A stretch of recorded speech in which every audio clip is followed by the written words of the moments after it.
Assalamualaikum warahmatullahi wabarakatuh. Perkenalkan, kami dari kelompok 8 akan mempresentasikan tentang komunikasi pembelajaran di kelas.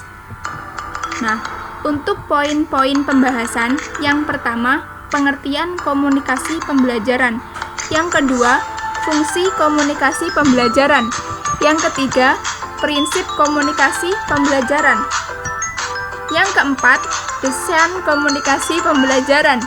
Yang kelima, proses komunikasi pembelajaran. Yang keenam, pengembangan komunikasi efektif. Dan yang terakhir adalah pola komunikasi pembelajaran. Sebelumnya, perkenalkan nama kelompok yang pertama, Eva Rizdiana dengan NIM 2031845, dan yang kedua, Hayi Nur Fauzia dengan NIM 2031852. Untuk pembahasan yang pertama, kita akan membahas tentang pengertian komunikasi pembelajaran. Komunikasi pembelajaran terdiri dari dua kata, yaitu komunikasi dan pembelajaran. Sekarang kita bahas satu persatu. Untuk yang pertama, komunikasi. Komunikasi adalah proses penyampaian pesan dari sumber ke penerima pesan dengan maksud mempengaruhi penerima pesan. Yang kedua, pembelajaran. Proses interaksi peserta didik dan pendidik serta sumber belajar di suatu lingkungan belajar. Jadi, pengertian komunikasi pembelajaran adalah proses penyampaian gagasan dari seseorang kepada orang lain supaya mencapai keberhasilan dalam mengirim pesan kepada yang dituju secara efektif dan efisien. Untuk pembahasan yang kedua adalah fungsi komunikasi pembelajaran. Fungsinya di sini ada 4. Yang pertama, fungsi komunikasi sosial. Jika ada orang dalam suatu lingkungan masyarakat tidak melakukan komunikasi, maka mereka akan dianggap menghilang. Karena dalam fungsi ini dapat membentuk konsep diri dan sebagai pernyataan eksistensi diri. Yang kedua adalah fungsi ekspresif untuk menyampaikan perasaan manusia. Contoh saja, misalkan seseorang mengucap "saya tidak marah", namun bahasa tubuhnya menunjukkan bahwa dia marah, seperti mata melotot, muka cemberut, muka merah. Nah, itu menandakan bahwa fungsi komunikasi juga bisa sebagai fungsi ekspresif. Yang ketiga adalah fungsi ritual. Komunikasi juga dapat digunakan dalam ritual atau acara bersejarah seperti perkawinan dan ritual keagamaan. Untuk fungsi yang terakhir adalah fungsi instrumental. Fungsi mengajak lawan bicara agar mempercayai bahwa pesan yang dibawa faktual dan informasinya akurat.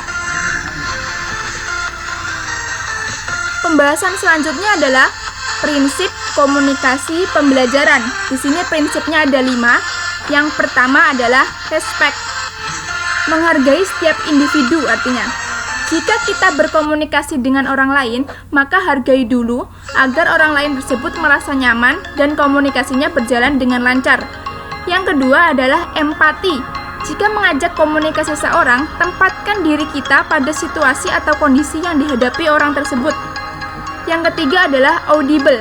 Prinsip ini hampir sama dengan empati, maka dengarkan dulu dengan baik apa yang dibicarakan orang lain. Yang keempat adalah clarity, kejelasan isi pesan agar tidak terjadi kesalahpahaman. Dan yang terakhir adalah humble, agar komunikasi berjalan dengan lancar, yang diajak komunikasi merasa nyaman, maka rendah hatilah untuk mengajak komunikasi seorang. Pembahasan selanjutnya adalah mengenai desain komunikasi pembelajaran. Nah, untuk hal-hal yang perlu diperhatikan ketika mendesain komunikasi pembelajaran adalah yang pertama, kesiapan dan motivasi. Mengetahui kesiapan mental dan fisik peserta didik dalam memulai pembelajaran. Yang kedua, alat penarik perhatian. Sebagai guru atau dosen tentunya harus membuat alat untuk menarik perhatian peserta didik agar semangat dalam melakukan pembelajaran. Yang ketiga adalah partisipasi aktif siswa. Guru sebisa mungkin harus membuat peserta didik aktif agar pembelajaran berjalan secara interaktif. Yang selanjutnya adalah pengulangan. Agar lebih menerima materi yang disampaikan, beri pengulangan pada materi tersebut. Yang kelima adalah umpan balik. Di sini dapat disimpulkan bahwa umpan balik ini menandakan bahwa peserta didik paham akan materi yang disampaikan. Yang terakhir adalah hindari materi yang tidak relevan.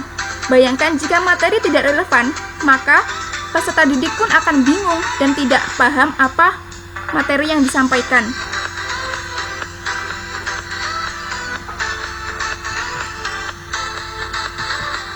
Untuk pembahasan selanjutnya adalah proses komunikasi pembelajaran. Nah, prosesnya di sini ada 7. Untuk yang pertama adalah pengirim pesan atau sender. Nah, di sini pengirim pesan adalah orang yang mempunyai ide atau orang yang mengajak bicara. Yang kedua adalah pesan atau message, yaitu informasi, isi pesan, isi ide yang akan disampaikan. Untuk yang ketiga adalah simbol atau isyarat. Pengirim pesan membuat kode agar pesannya mudah dipahami. Yang keempat adalah media atau penghubung. Di sini adalah suatu alat untuk menyampaikan pesan tersebut. Yang kelima adalah mengartikan kode atau isyarat.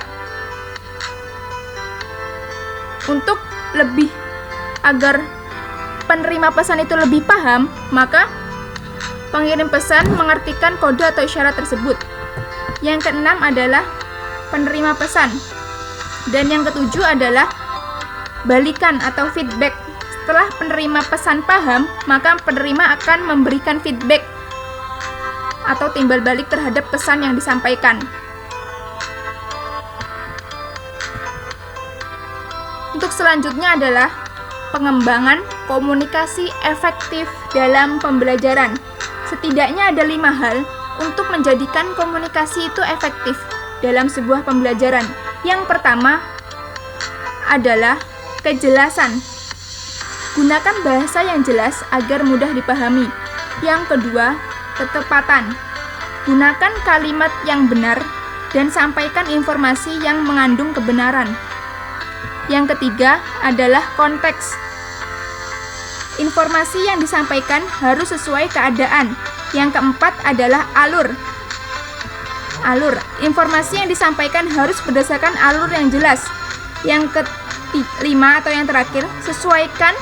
Nah, yang kelima ini budaya.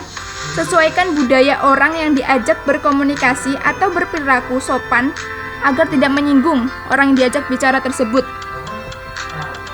Untuk yang selanjutnya adalah pola komunikasi antara guru dan siswa. Ada 3 pola komunikasi. Yang pertama, komunikasi sebagai aksi atau komunikasi satu arah. Nah, di sini guru lebih dominan dalam pembelajaran, siswanya pasif. Yang kedua adalah komunikasi sebagai interaksi atau komunikasi 2 arah. Di sini antara guru dan siswa memiliki keterlibatan yang seimbang, namun hanya sebatas guru dan siswanya. Yang ketiga adalah komunikasi banyak arah atau komunikasi sebagai transaksi. Nah, di sini tidak hanya komunikasi guru dengan siswa, namun antara siswa dengan siswa pun terjalin dengan sangat baik. Nah, demikian materi yang disampaikan oleh kelompok kami. Atas perhatiannya, terima kasih.